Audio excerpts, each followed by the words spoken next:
Bir filosof үйлөнбөйт экен, 30 жашында дагы. Убакыт өтөт, 40 жашында да үйлөнбөйт. Дагы өтөт, 50 жашында, ошентип 70 жашка жетип келет.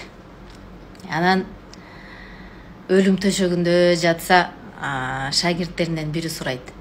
Агай, бизге ошо öğretmen дейт.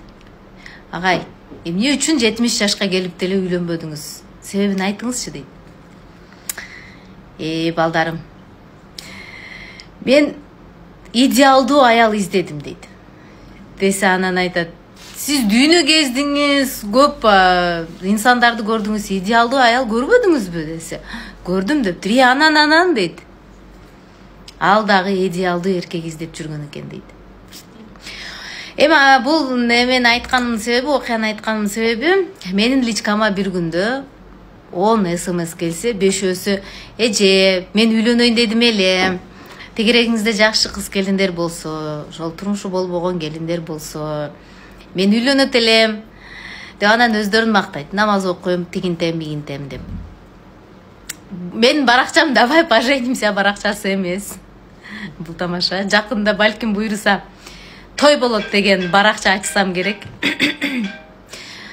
Эгерде өзүңүздөрдүн ошондой үйлөнүүгө каалооңар болсо, ким издесе табат дешет. Издегиле, бирок мен эч кимге аял таап бербейм, келин таап бербейм.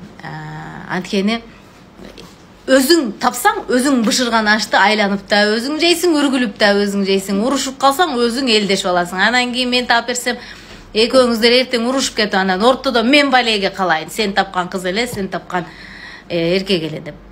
Ошондуктан эч кимди ортого койбоңуздар, өзүңүздөрдүн тагдырыңыздарды өзүңүздөр издеп, таап, тандап, бирге турмуш кургула. Жакпадыбы, башка издегиле. Өзүңүздөрдүн бактыңыздарды, өзүңүздөргө ылайыктуу жупту чарчап калгыча издегиле. Мейли, боло берет, ушуга тие берейин, жоктон көрө жогору дебегиле эч качан. Өзүңүзгө окшогон жакшы бири жолугат. Барыңыздарга ийгилик. Мени угуп койгонуңар үчүн чоң рахмат. Саламатта болгула достор.